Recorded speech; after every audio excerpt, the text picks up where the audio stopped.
Hello guys, good morning. So welcome back to my YouTube channel. This is Autoboyson. So dito guys, sa rear ng Suzuki Transformer natin at chichik, makalampag siya. So una nating nakita ay itong bushing. Ayan, crack na yung bushing sa arm link nya. Ayan, trail arm to, ang tawag nito trail arm. So sa arm nya, arm link nya, punit na yung bushing. Tapos dito sa baba, yan punit na. So punit na dyan. Tapos dito punit na rin.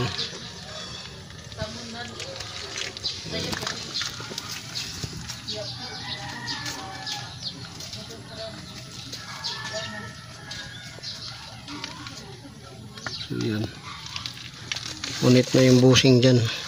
Tapos ito putok na. Yan, putok na yung absorber nya.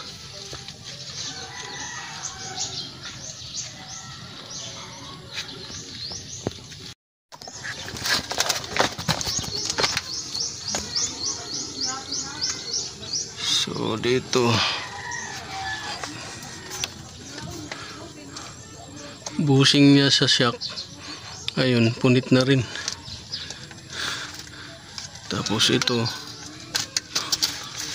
ayun, putok na rin, putok na, naglangis na. So yun, ganun rin dito, punit na.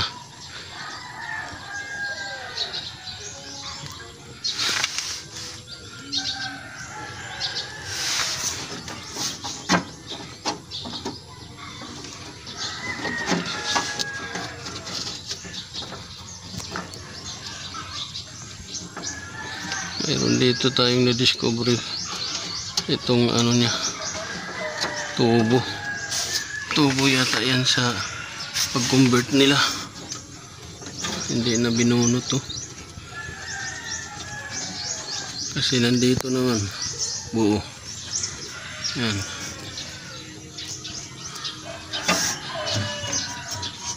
so ito sa brick naman to.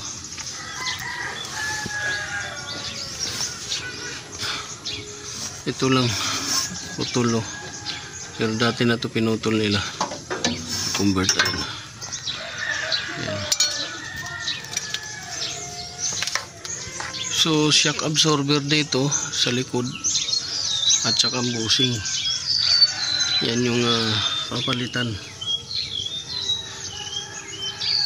Shock absorber at saka bushing.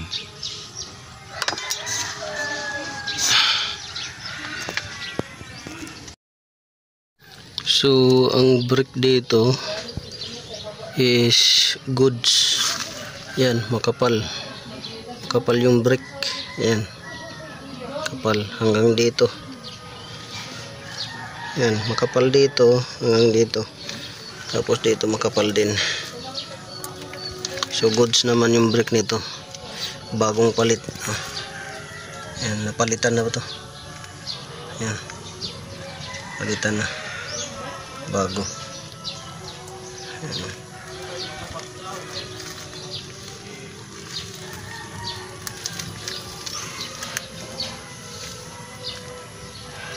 Palitan na. Check natin yung bearing.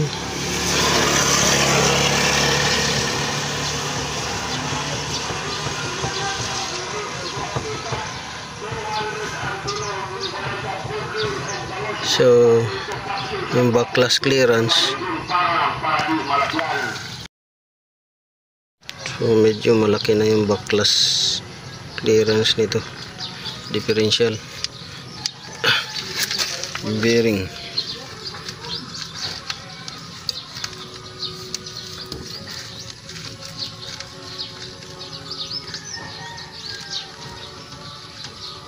sinilas mo dyan eh.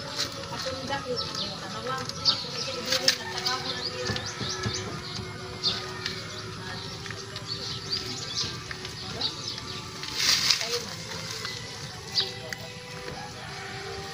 So mayroon na siyang clearance din sa bearing konti.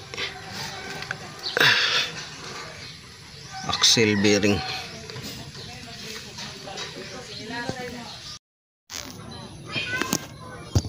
Papalitan natin ng belt. Yan.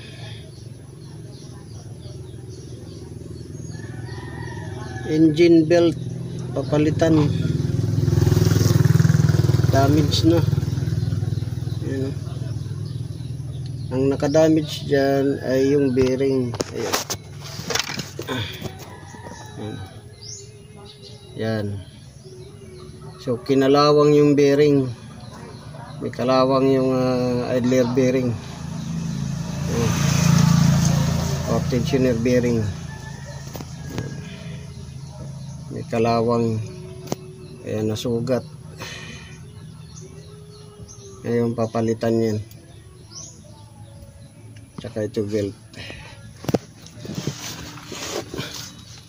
Tapos doon naman sa transmission, wala ito.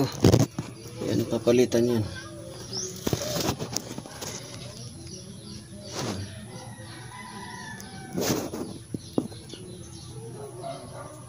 Punit na.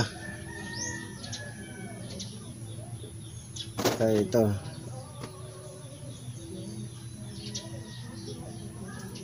stabilizer bar bushing. Ito lower arm bushing.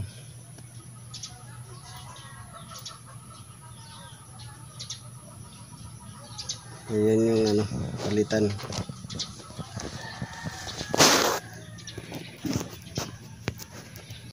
Ayan. Punit.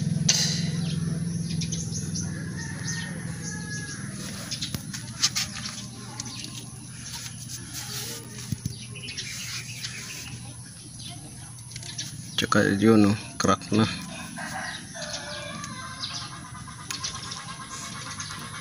Ito. Doon. Sira na.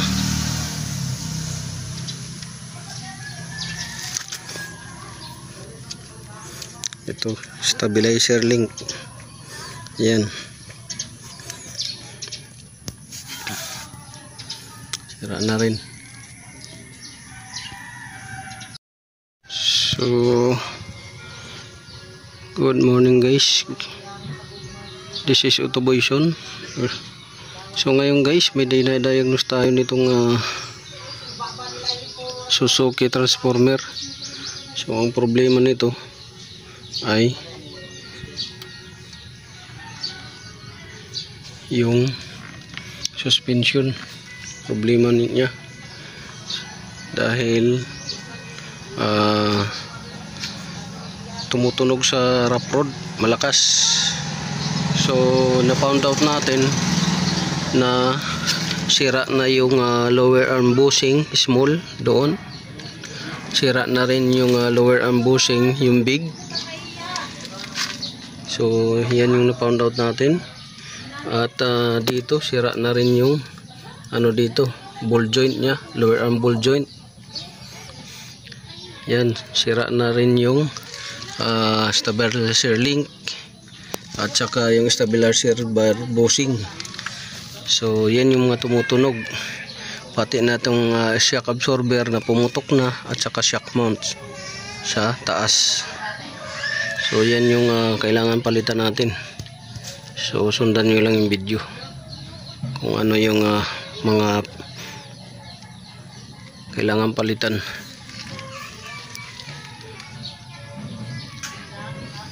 So yun lang guys.